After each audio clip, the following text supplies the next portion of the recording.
My name is Gordon Glass, and I was a Peace Corps volunteer in Malawi from 1965 to 1967 after training at Syracuse University. And I was an elementary teacher in a pilot project to go to some elementary schools in rural Malawi. And I was stationed in Mchinji Boma, which was the center of Mchinji district, on the border between Malawi and Zambia. First of all, I've been fortunate in that I have reconnected with friends and colleagues and children and grandchildren from those days. Although after letters from students and a couple of friends in the late 60s and early 70s, life came along for all of us and contact was lost. But in the late 1980s, I received a letter, amazingly, addressed to Gordon Glass, Western United States. And somebody at the Postal Service had the good fortune to say, you know, I think there's a Malawi embassy in Washington, D.C. Let's send it to the Malawi embassy. And somebody there said, oh, there's a group called Friends of Malawi that we've had contact, and they sent it there.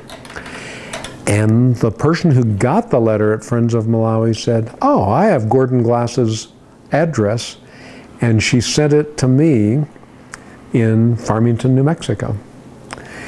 And so I got this letter, and it was very exciting. From my best friend, Alec Peary. And Alec and I had been very good friends and had hit it off. And he was writing to see if I was around, very briefly. And I wrote him back. And I didn't hear from him. So I wrote him back again. And I didn't hear from him. And the years went by. And finally, in 1998, my wife and I went to South Africa, and she worked as a Peace Corps area medical officer, and one of her countries was Malawi. And so I myself spent quite a bit of time in Malawi. So we went to Blantyre, Malawi, which was the last address I had for Alec Peary, and we went to the office building where it came from. And the woman said, oh, he is sick and he is retired and we don't know where he is, but we think his son works over at the postal annex. And we walked over to the postal annex and we went in there and they say, well, he does work here. Alec Jr. does work here, but he's not here today. And we needed to leave for the capital city, Lilongwe, shortly. And a woman was sitting in the waiting room of the postal annex, and she said, oh, I know Alec Peary Jr.'s sister. And we said, well, where is she? And she's over at the post office. So we went over to the post office, and Janet wasn't there. And so they said, well, I think we might have a phone number for her sister. So I said, well, will you call her and say, we're going to be in Lilongwe, and we can be contacted at Peace Corps in Lilongwe. And so we drove for 4 or 5 hours to Lilongwe, and when we came into the Peace Corps office, the receptionist said, are you Gordon Glass? And I said, yes, I am. And she said, I have a message from Alec Peary's son, and he will be here shortly. And Peter Peary comes over from his job in Lilongwe, and he says, my father is in town. He is quite sick, but they are waiting to see you. And so I left Malawi in August of 1967, and I found Alec Peary in later 1998. And it was a wonderful time. He was in the process of slowly dying from HIV/AIDS, but we had some time together. And perhaps one of the stories I'd like to share is he said, we must go see my mother. She is elderly, but she will want to see you. So we went out to the village, was far out in the Mchinji district, and we had to move the boards on an old bridge to get over to her village, and we arrived, and she was a very stately woman. I remember when she was she was younger, and she still was a stately woman. And so we go into her house, and we greet her, and then there's this long conversation between her and Alec, and all of a sudden Alec bursts out laughing, and he asks her to wait, and he turns to me and he said, "Do you remember when you attended my wedding with Bernadette in 1966? And I said, "Of course I remember it. It was a great celebration. And do you remember that we danced and people put money into the basket in the center of the dance?" I said, "Of course, that's always happened at weddings. And do you remember that you asked for change for the money you put in the basket?"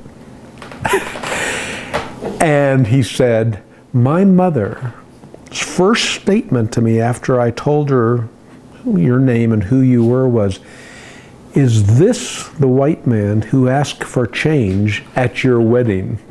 So 1966, 1998, and I learned a little bit about cultural sensitivity even again when we arrived there. And she was very warm and greeting. But I think there's a few other stories that maybe, we were able to visit Alex several times, and in fact were there the last week before he passed away. But I remember that the reason that I think he and I hit it off is he was a great fan of Julius Nyerere in Tanganyika, and he would write him letters, and he would always sign his letter to President Nyerere, "A son of Africa, Alec Perry." And what I remember is just the hopefulness of independence and Africa emerging from its period of colonialism. Well, Alec Perry wrote me some letters in the late 1960s that about 3 years ago, I had actually not recovered them. They were in a box somewhere, and I got the letters out and I read them, and he talked about that there were already in Africa big men who were betraying their people and who did not have the best interests of the community. And there were even some in Mchinji district who should be ashamed of themselves that they didn't understand what freedom meant. And I copied these letters and I sent them via Peter Peary, the son that had found me, who was studying in South Africa and still is in South Africa. I sent them to him and I said, "I think these would be good to share with your mom, but there is some aspect of these letters that may be a little upsetting to her." And Peter Peary wrote me a letter back in which he said, "I did not know that my father was an African idealist. What I saw was my father was an African big man who took advantage of situations, who lived his life recklessly, and who died of AIDS because he did not heed his own advice from those letters that he wrote to you in the 1960s. And it makes me understand him better, that he could not overcome the pull for people who gain influence in a society. He could not overcome that, and he lost his soul, in a sense, to an Africa that he did not want to have happen when he was young and idealistic." And Peter wrote and said, "I only hope that he was working on a PhD program in, interestingly, anti-corruption studies. I only hope that I myself might not be drawn off in that direction as my career unfolds." So that was one of the great lessons that that even people who are young and idealistic, like I was as well, we often get distracted and taken aside by what happens. And so he and I still stay in contact, and I've been back to Malawi several times since then, and Bernadette Peary, Alec's widow, is a wonderful person, and we've had some wonderful visits, and she herself is writing an autobiography of a young girl growing up in the Mchinji district and facing the many challenges that she faced.